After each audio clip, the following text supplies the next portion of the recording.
Flat মালিক কল্যাণ society কর্তৃক আজকে এই সভার সম্মানিত সভাপতি 34 নম্বর ওয়ার্ড বিএনপির সকলের ভোটে বিএনপির কর্মীদের ভোটে নির্বাচিত সভাপতি জনতার কাউন্সিলর, আপনাদের সকলের প্রিয় মুখ, যিনি আপনাদের পাশে সবসময়, আমি হয়তো এভাবে সময় দিতে পারি না, আমার কেন্দ্রের প্রধানের কারণে মাসুম খান রাজেশ আপনাদেরকে সেই সময়টি দিয়ে থাকেন, সেই স্নেহভোজন ছোট ভাই জনাব অ্যাডভোকেট মাসুম খান রাজেশ।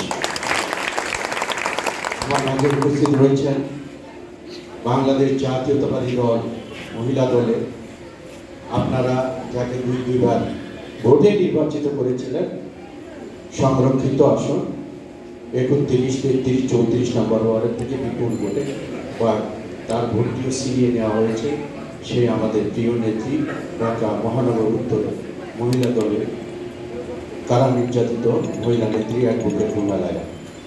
আমাদের মাঝে উপস্থিত রয়েছেন মোহাম্মদপুর থানা বিএনপির সংগ্রামী যুগ্ম আহ্বায়ক আরিফুর রহমান সেলিম। আমাদের মাঝে উপস্থিত রয়েছেন 34 নম্বর ওয়ার্ড বিএনপির সংগ্রামী সাধারণ সম্পাদক ওসমান রেজা, মহিলা দলের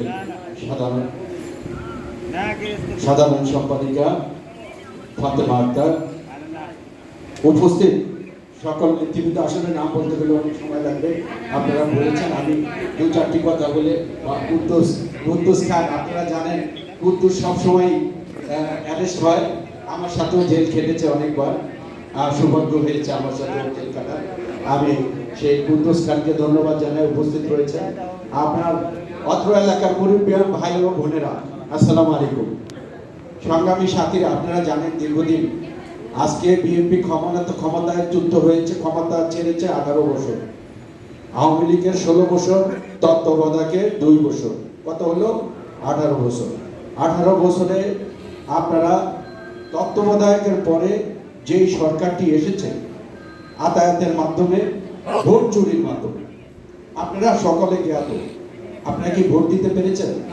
দীর্ঘ 15 বছরে কেউ ভোট দিতে পেরেছেন? আমি নিজেও পারিনি, আপনারা দিবেন করতে। আমি এই দলের একজন কর্মী হয়ে আমি ভোট দিতে পারিনি।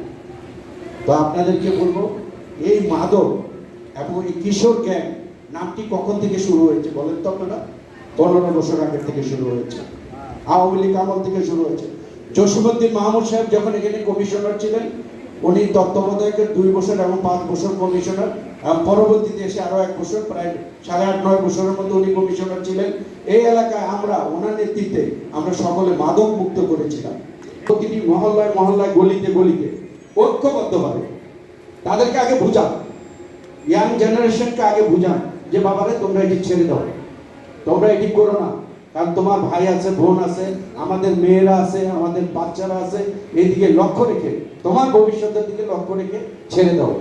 যদি না শোনে, আপনারা সকলে মিলে, বাড়িওয়ালারা যে সোসাইটি আপনারা আছেন, সকলে ঐক্যবদ্ধভাবে তাদেরকে প্রতিহত করবে। পারবেন না? আমরা আপনাদের পাশে থাকবো।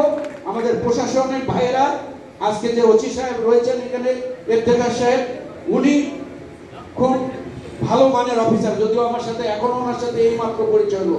আমি থানায় আজ পর্যন্ত যাইনি, একবার গিয়েছিলাম, প্রথম যে ওসি আসছিল অনেকবার ফোন দেওয়ার পরে, তারপরে আর যাওয়া হয়নি, কারণ আমার প্রয়োজন হয় না, আমি যাইনি।